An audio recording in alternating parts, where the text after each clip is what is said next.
coup Patrick Loiseau pour le MoDem.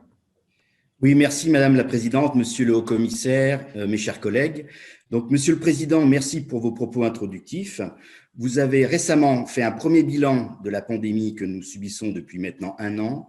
Pour vous, la crise sanitaire est plutôt bien gérée. Par contre, vous êtes très inquiet concernant la crise économique qui est devant nous. Vous critiquez notamment le fait que notre administration privilégie les procédures à la décision. Vous préconisez, et vous avez des soutiens sur ce point, une gestion de la dette Covid décalée dans le temps, avec un début de son remboursement qui interviendrait vers 2030.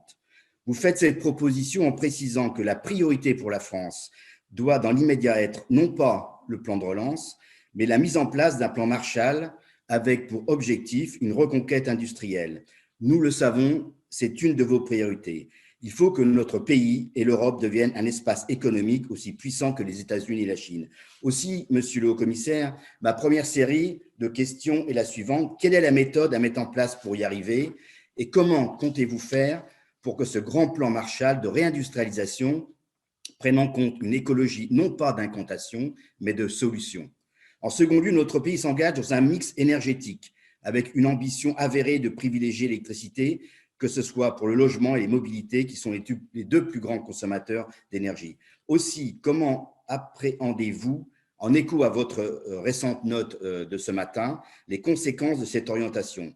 Quels sont, selon vous, les pièges à éviter?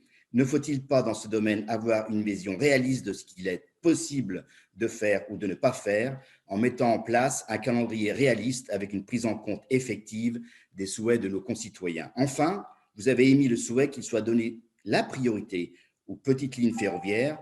Dans cette perspective, faut-il mettre fin à la construction de nouvelles lignes à haute vitesse? Je vous remercie, Monsieur le Haut-Commissaire.